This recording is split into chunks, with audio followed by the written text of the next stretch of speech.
Mengapa kita tidak pilih Amerika Serikat saja? Kan dulu Amerika Serikat ini kan zaman Pak Harto dolarnya cuma 2.500. Zaman SBY juga kayaknya lebih enak daripada sekarang. Apakah Amerika masih sepowerful dulu? Pertanyaannya adalah jika Mas Anies nanti akan naik dengan koalisi perubahannya, akankah oligarki itu hilang? Tidak semudah itu Ferguson. Maka mengapa kita harus berspekulasi jika sudah ada yang pasti-pasti? Maka bangunlah kalian semua, karena siapapun pemimpinnya, nasib kalian tidak akan berubah.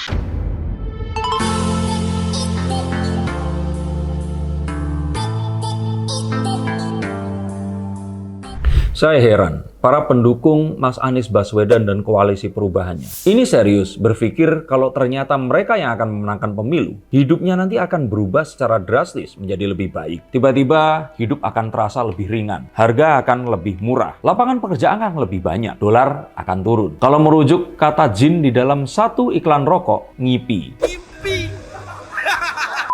Mengapa demikian? Yuk saya akan buka dengan kartu saya. Ingat, di sini saya berusaha untuk memberikan seobjektif mungkin. Kalaupun di sini saya memilih Mas Ganjar, bukan berarti saya menjelekkan Mas Anies. Sudah saya katakan bahwa kalau saya pribadi, saya akan lebih memilih Mas Anies dibandingkan Mas Ganjar. Tetapi saya tahu bahwa saya adalah sebagian dari masyarakat Indonesia yang mana saat ini bangsa Indonesia membutuhkan pemimpin yang tidak seperti pilihan saya, tetapi seperti seorang Ganjar Pranowo. Jika kalian tidak percaya narasi saya dan menganggap saya sedang berkampanye, silahkan skip video ini. Tapi jika kalian ingin mendengarkan, silahkan coba dengarkan. Setelahnya mau menghina atau mau mencaci, monggo, saya akan sangat berterima kasih. Tapi yang penting, dengarkan sampai selesai, agar kalian tidak kehilangan poin yang akan saya tunjukkan, yang saya yakin walaupun kalian berseberangan dengan saya, pasti banyak hal yang akan berguna untuk kalian. Saya katakan bahwa perubahan itu tidak akan mungkin terjadi, karena ini sudah harga mati. Ini semua adalah tentang bagaimana hegemoni atau kepentingan Amerika Serikat untuk berkecimpung di Indonesia. Ini bisa dilakukan lagi atau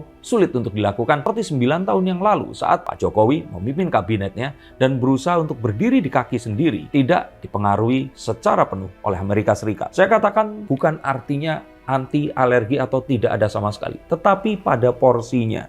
Tidak seperti di zaman-zaman sebelumnya, saat Partai Demokrat selama 10 tahun, walaupun Bu Mega pernah juga, tapi 32 tahun kita dipimpin oleh Orde Baru yang sangat Amerika sekali. Maka ingat, ini semua tentang bagaimana Amerika Serikat ingin kembali berkiprah dan menguasai Indonesia. Maka tanamkan itu di pikiran, karena memang itu yang terjadi. Bukan tentang narasi umat Islam yang dipersekusi, kebebasan beribadah yang dihalang-halangi, atau ulama yang dikriminalisasi. Ingat untuk menonton channel yang berseberangan dengan channel yang kalian dukung, agar kalian bisa tetap waras. Saya menonton Ade Armando dan Refli Harun di saat bersamaan. Maka saya katakan ini semua adalah tentang kepentingan Amerika Serikat atau kita berdiri di atas kaki kita sendiri. Tidak ada yang lain. Dan tentu saja di sini saya tetap menduga bahwa Mas Anies ini masih tetap ada kepentingan Amerika yang ada di belakangnya. Tapi Mas Darko, sekarang itu pemerintahan itu kayaknya menuju ke arah komunis karena terlalu dekat dengan China.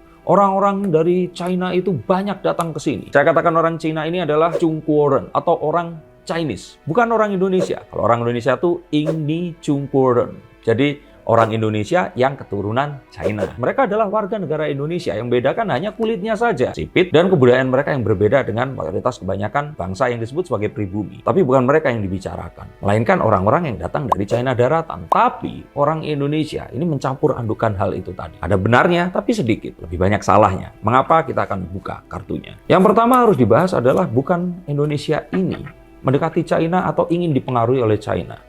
Tetapi jika kita tidak ingin terasosiasi dengan Amerika, maka kita harus juga sedikit terasosiasi dengan lawan yang sepadan dengan Amerika. Dan ini tidak lain tidak bukan adalah China. Karena negara dengan penduduk terbanyak itu hanya dua, India dan China. Nah, India masih berkoalisi dengan Inggris. Tetapi kalau China itu seperti Rusia, negara dengan kedaulatan yang penuh. Dan dengan Indonesia ini meminta sedikit bantuan kepada China, maka semua hal yang selama ini di-provide oleh Amerika itu bisa diperbandingkan. Dan kita tidak menjadi budak atau terlalu dikendalikan oleh Amerika Serikat. Itu dulu yang harus dipahami, dan itulah alasan pemerintah Jokowi ini sering mengadakan perjanjian bilateral dengan negara tirai bambu itu. Nah, kalau ternyata memang kita harus memilih antara China dan Amerika Serikat, mengapa kita tidak pilih Amerika Serikat saja?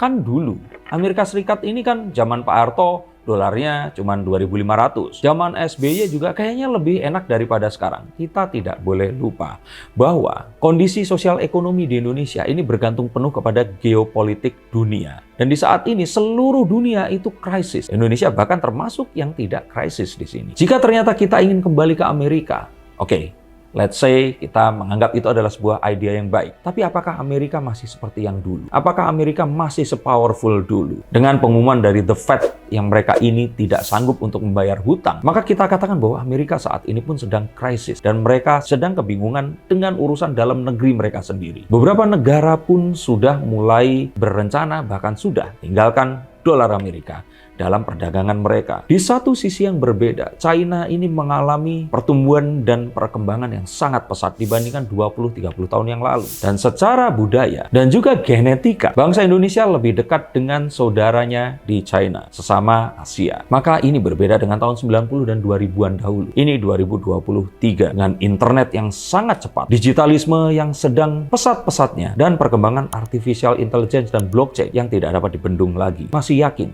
kita akan menyerahkan hidup kita kepada Amerika saja. Karena dengan kita ada di tengah-tengah, sedikit ke Asia, lewat China, dan sedikit ke Amerika, maka kita akan bisa berdiri di kaki kita sendiri. Dan karena apapun itu lebih baik di sini, rumah kita sendiri. Tentu kita masih ingat bagaimana kepemilikan dari Freeport itu mulai diakuisisi oleh pemerintahan Pak Jokowi. Dan ini yang terus akan kita lakukan ke depannya, agar kepentingan bangsa dan negara bisa diletakkan di atas kepentingan yang lainnya. Tapi bukankah kalau Pak Jokowi itu dibayangi oleh oligark atau oligarki? Ini adalah keluarga-keluarga kaya raya yang dari dulu kaya dan terus-menerus kaya. Dan nantinya sebenarnya semua itu adalah milik mereka. Sama seperti kalau di dunia ada Rockefeller dan keluarga kaya yang lainnya. Nah, siapa yang menjamin kalau Pak Jokowi kemarin seperti itu, nanti Ganjar Pranowo akan melanggengkannya? Oke, pertanyaannya adalah jika Mas Anies nanti akan naik dengan koalisi perubahannya, akankah oligarki itu hilang?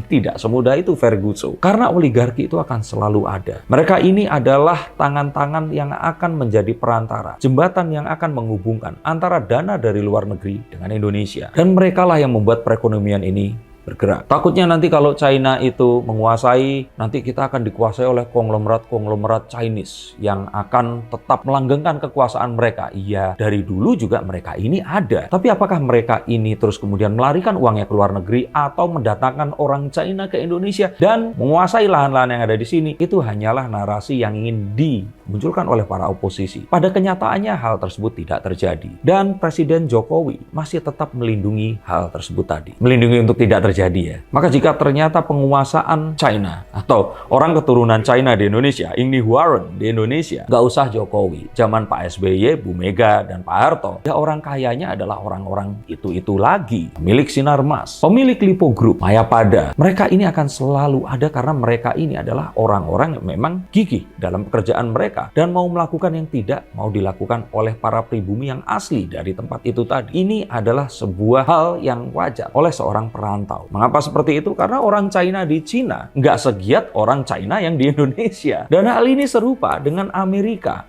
Kalau seandainya kita memang dikuasai oleh Amerika, memangnya Amerika itu berdiri di atas kaki mereka sendiri? Apakah pemerintahan Amerika itu memiliki kedaulatan atas diri mereka? Tidak. Pemerintahan mereka ini sangat dipengaruhi oleh para Yahudi yang ada di dalam. Dan kepentingan-kepentingannya juga sangat dipenuhi oleh agenda-agenda yang menguntungkan golongan kecil ini tadi. Maka saya katakan bahwa oligarki itu akan selalu ada dan terus ada dimanapun pemerintahan itu berada. Tinggal bagaimana menguasai porsinya agar masyarakat ini mendapatkan keuntungan yang fair dan juga pantas untuk didapatkannya. Kalau orang Chinese bilang cengli, maka dikatakan bahwa ya ini satu hal yang sama saja. Mau bukti, saat Mas Anies menjabat di DKI, apakah pembangunan utara Jakarta dihentikan? Tentu saja tidak. Konglomerat-konglomerat keturunan Tionghoa ini tadi, itu masih tetap kaya dan bertambah kaya. Karena mereka lah yang menggerakkan perekonomian di Jakarta dan di Indonesia. Maka hati-hati, jika ternyata yang kita dengarkan narasi tentang umat Islam yang dizolimi, hak versus batil, ulama yang dikriminalisasi, atau komunis yang mulai menyebar di Indonesia. Itu adalah lagu-lagu lama yang akan terus didengungkan karena oposisi ini tidak memiliki logistik dan dana untuk melakukan pemilu secara adil dan jujur. Maka mereka melakukan itu, black campaign, playing victim, ada di konten saya yang lain, untuk mendapatkan simpati dari masyarakat. Dan ini adalah politik yang kotor. Yang pada akhirnya saat mereka ini berkuasa, yo podo wae, sami mawon, will be the same. Tidak akan ada perubahan. Yang miskin akan tetap miskin. Yang kaya akan bertambah kaya jika berusaha. Dan tidak ada yang akan berubah secara drastis. Paling tidak itu yang saya lihat selama 12 tahun saya tinggal di Jakarta. Bahkan kalau boleh saya bilang,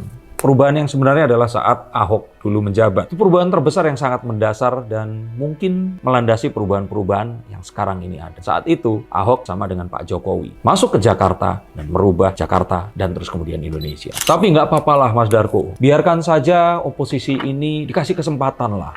Kan kemarin sudah 10 tahun. Nah, biarkan ini memimpin. Toh juga nggak ada ruginya kan. Mereka kan anak bangsa juga. Mas Anies ini kan juga cerdas. AHY kan juga muda, latar belakangnya juga militer. Kasih mereka kesempatan. Yang saya lihat selama 12 tahun kemarin, Mas Anies Baswedan ini kasihan sekali. Karena kita melihat bahwa eksekutif di sini itu selalu tidak sejalan dengan legislatifnya. Legislatif yang dikuasai lebih banyak oleh partai pemenang pemilu. Ini otomatis akan berseberangan kepentingan. Dan jika itu terjadi, akan terjadi perbenturan yang tidak diperlukan, padahal kita masih perlu untuk membangun dan diteruskan kepemimpinannya. Maka saya katakan bahwa legislatif dan dewan ini masih ada di belakang Jokowi dan Ganjar Pranowo. Prabowo mungkin sedikit atau paling tidak Gerindra memiliki suara yang lebih kuat. Akan sangat kisruh jika ternyata dimenangkan oleh PKS dan Demokrat. Dan Partai Nasdem yang sekarang ini masih jengki, bingung, kakinya satu dalam koalisi perubahan, satu lagi masih bersumpah setia kepada pemerintahan Pak Jokowi. Saya katakan ini akan sulit. Dan nasib kalian ya akan tetap sama-sama saja.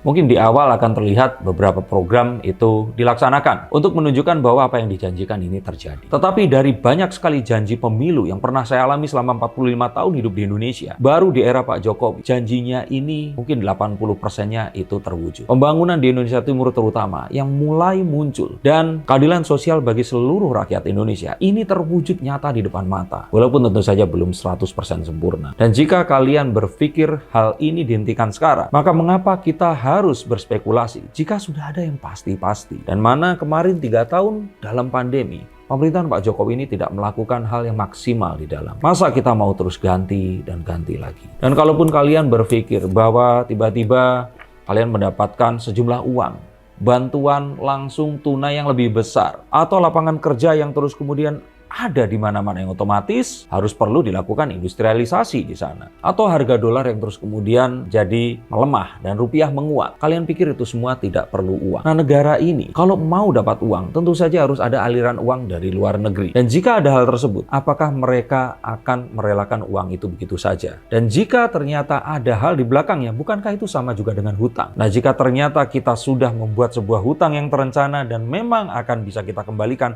kepada China kemarin dan juga kepada negara-negara sekutu, mengapa tidak kita selesaikan dahulu itu dan kita buka lagi wacana untuk pembangunan yang berikutnya? Maka daripada itu akan lebih baik kalau tunggu 5 tahun lagi. Biarkan rezim ini menyelesaikan apa yang sudah dimulai. Toh kita kan belum pernah punya kepemimpinan selama 3 kali pemilu atau 15 tahun yang dipimpin oleh penguasa yang sama. Bukankah lebih baik kita mengawasi, sama seperti Bima dan juga para netizen sekalian yang mengawasi jalannya pejabat dan pemerintahan, daripada kita hamburkan uang, melakukan demokrasi dan pemilihan yang mana endingnya akan tetap sama-sama saja. Maka bangunlah kalian semua, karena siapapun pemimpinnya, nasib kalian tidak akan berubah, kecuali kalian bekerja lebih cerdas daripada sebelumnya. Terima kasih, sampai jumpa dan salam.